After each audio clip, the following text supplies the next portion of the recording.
You know, it's been some time since we've had to cover Dreamcast Guy on this channel, and I've been genuinely waiting for it. And because of his newest video and everyone almost disagreeing with him, we finally get to cover him again. Because for some reason, he doesn't understand why people wouldn't want to spend $70 on the new COD, and would rather just buy a month of Game Pass, which, for those who don't know, the new COD is now coming to Game Pass, apparently that was confirmed. And like I said in my previous video, this is a good way to start fixing Game Pass and actually getting people to subscribe to Game Pass, even if it's for a month. As this is a game that, regardless of its quality, most people will choose to just pick it up and buy it at full price, but giving the option to get it for $15 or whatever the new price is going to be in a couple of months' time is definitely better than spending $70. But for some reason, our favorite meth addict doesn't understand that. Also, I should give credit to Fratanga, because if I didn't tune into a stream at the right time, I would have never found out that he made this video as I don't check his channel anymore. So all credit goes to him, and without him, this video wouldn't have been made. So without further ado, let's get into the video, and I should make sure one little thing before we do get into it. Make sure you're paying attention, as he's gonna say some very interesting things that I'm sure you're gonna disagree with. Regardless if you're an Xbox or PlayStation fanboy, you just shouldn't agree with him. So anyway, let's get started. What's up, gamers? Dreamcast Guy here, and today we're talking about Xbox because a big new report was just released that Game Pass is making a final big gamble. They're going to put Call of Duty into Game Pass this year, and it seems like this is probably going to raise the price of the service. We're going to get a big price increase for Game Pass, but additionally, I think this is the final experiment. This is their test to see if they can actually make Game Pass profitable before they just give up on gaming altogether. I don't really get how you can see Microsoft being on a make or break because of Game Pass. They have so many other divisions within gaming. They've got third-party publishers, which has mainly every single one of them now. So if Game Pass fails, they can just go to other platforms. And I don't really know what to make about the price increase. Me personally, I couldn't care too much about it because I'm not coming back to Game Pass, but COD does sell billions, so who knows, maybe they could do something with that where people are going to accept it. But let's talk about that, and let's take a look at the report.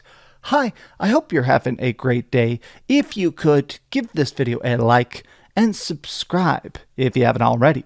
You heard the man. Like my video and subscribe to my channel. Help me reach 2,000 subs and I'll start streaming. Okay, so here we go. Wall Street Journal has just published a report talking about the fact that Microsoft is going to release the next Call of Duty, which is rumored to be Black Ops 6, on Game Pass, and they're going to announce it at the Xbox Showcase coming up in June. But if you actually consider this is a very tough sell. This is a move that I think is going to either work very well, or more likely, it's going to totally explode in Microsoft's face. I'm not really sure about that. You still have the option to purchase the game outright, but alongside a cheap subscription service for the time being. So yeah, they're probably gonna lose some revenue, but you could actually get a lot more players into the game spending on microtransactions as a response to that, since they only spend around $15 for the game. So it's not a total loss. There are some pros and cons with this, like everything else you do in the business world. Microsoft plans a major shakeup of its video game sales strategy by releasing the coming installment of Call of Duty to its subscription service instead of the long-time lucrative approach of selling a game a la carte. Now, for the most part, I think we can all acknowledge that Call of Duty is making billions and billions of dollars. The entire reason for the Activision Blizzard deal in the first place was clearly the fact that Xbox wanted Call of Duty. It wasn't because of Call of Duty, it was for King and Candy Crush, because they make way more money than Call of Duty will ever do. Treat it like it's an icing on the cake. That would be the best analogy I could give for Call of Duty. They wanted access to the biggest gaming franchise on the planet. I mean, not to be a Call of Duty hater, I mean, some of the games are good, but they're definitely extremely casual. There are people that go and buy Call of Duty every single year. They just go and spend their cash on it back to back to back. And that upfront sales, that just generates so much income, followed by microtransactions and skins and season passes and map packs.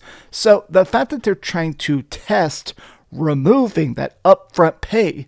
They're not removing the upfront pay for a full purchase of a game. You can still do that. They're just giving people that wouldn't spend the $70 to play Call of Duty every year a chance to buy it for $15 technically, because you will now tap an unaccessed market of people that would have never bought your games in the first place. So this is more of a actual benefit and more of a time where Microsoft can just try to see if it will work out. What have they got to lose in this situation? They can just give it a try and see how it goes. They're not doing anything else. The fact that they're going to take something they just spent $70 billion on and put it out there essentially for free, I think this is... It is a move that I think they are going to instantly regret. Now, a lot of people are just sort of laughing at this because it is bizarre that this is an announcement that seems almost a bit too late. Like, here's Paul Tassi, writer for Forbes, saying this: "It was inevitable they do this. The question is whether it would happen this year or the next.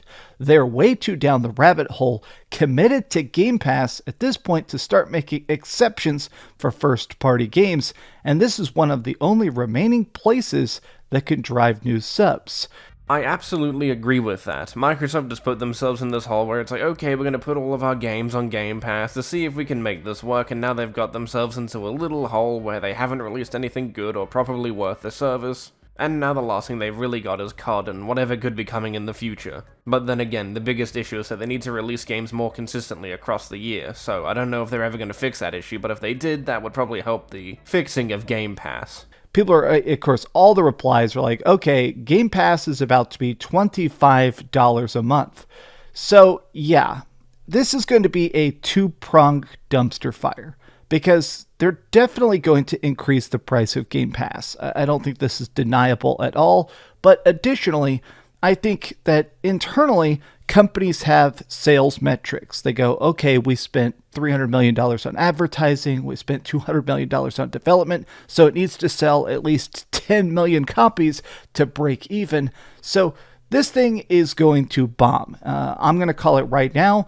I have to disagree with you, almost completely. You need to look at it this way. For those that would have never bought Call of Duty, they would have been like, oh, look, it's on Game Pass, maybe I should give it a try. And oh, look, I don't have to spend $70, I might as well go give it a try because it's on Game Pass. I am sure that they are banking on the idea that they can make up for that lost revenue through Game Pass, but I'm sure those who want to buy Call of Duty at full price will do it. It's not going to be them removing this for purchase, it's just going to be another alternative for them to buy the game or play the game in their own way. You can clip it. I'm filming this at 10 a.m. on May 17th. This is about to be the lowest selling Call of Duty of all time. Now it's going to bump up some Game Pass numbers, which is kind of the point in a way.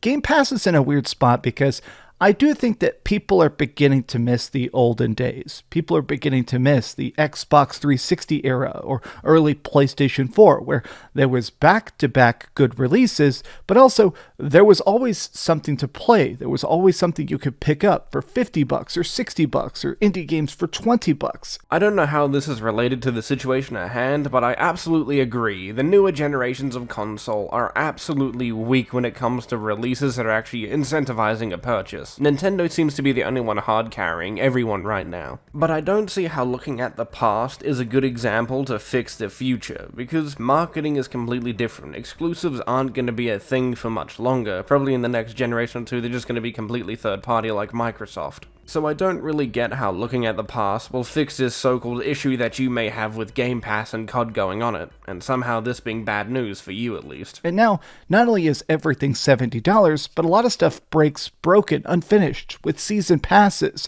filled with DLC on day one, and people are starting to go, okay, well, what is this going to do in the long run? Is Game Pass good for gaming or bad for gaming?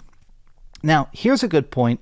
Currently, Game Pass is just a standard two-tier system, and we don't know what tier of Game Pass this is going to be. I want you to repeat this to yourself. You don't know what tier Call of Duty will be on the Game Pass subscription service.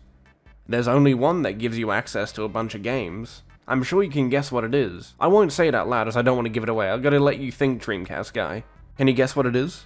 It's not Game Pass Ultimate. No, it would never be. If you guess Game Pass Ultimate, you're absolutely correct. Like, I don't know where you got a whole new tier coming out just for Call of Duty on Game Pass. Oh, if a price hike wasn't enough, let's add a whole new tier for Call of Duty. Ooh, that sounds smart. As it currently exists, there's the core, which is pretty much just multiplayer, and then $17 a month for Game Pass Ultimate, which is where you get access to typical Game Pass. So that's basically, this is how you get the hundreds and hundreds of games, plus new games on day one.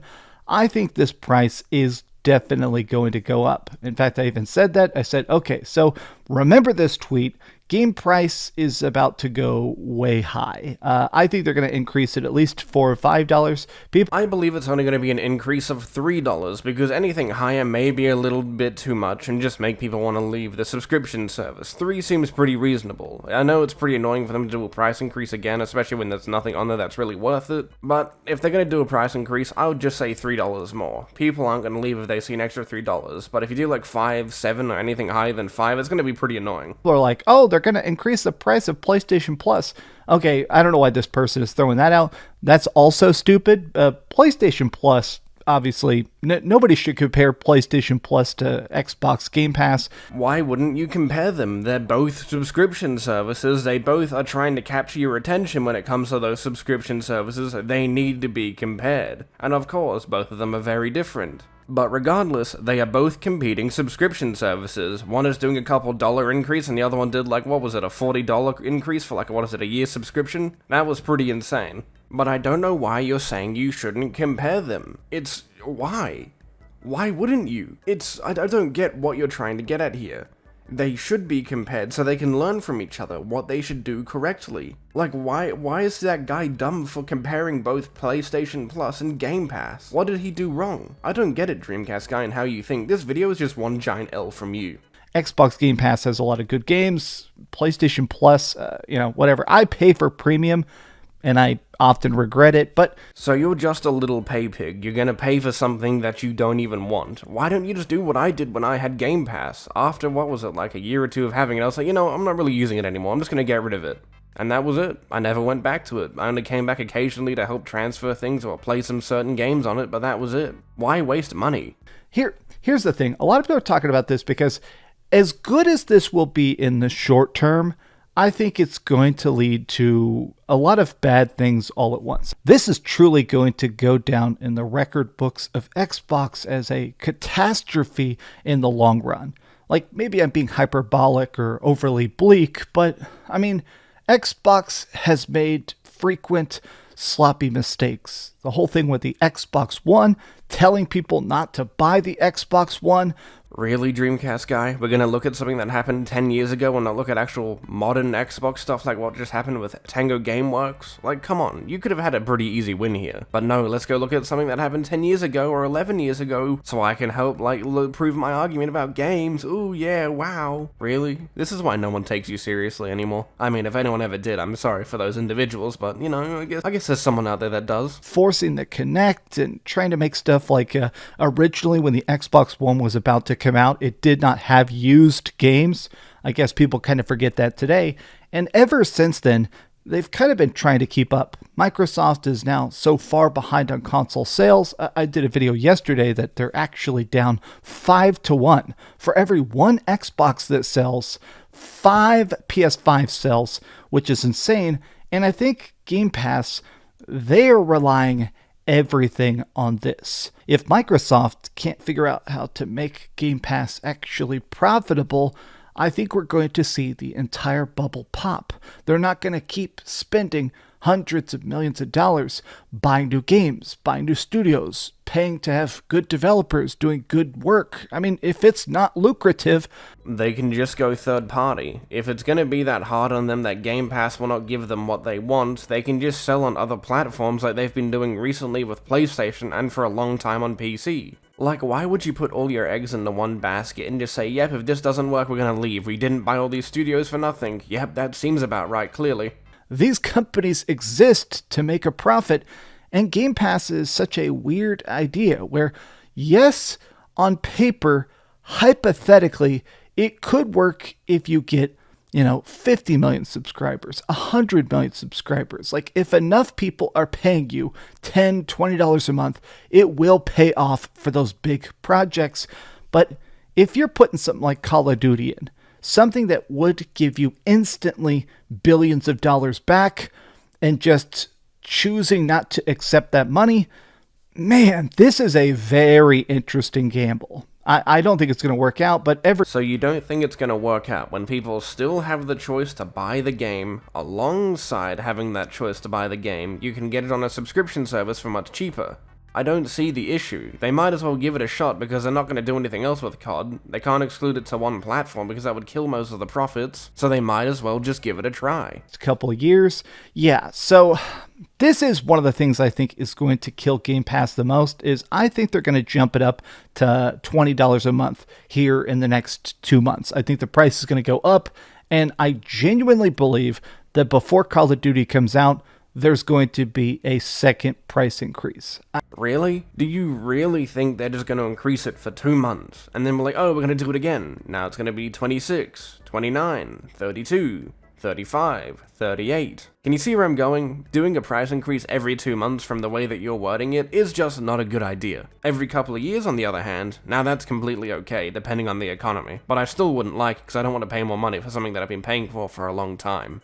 I do think it's going to be bad for the industry when they inevitably implode and go the Sega path and go fully third party, but it is just strange to see how the purchasing of Activision Blizzard is going into the history books as the worst move they've made.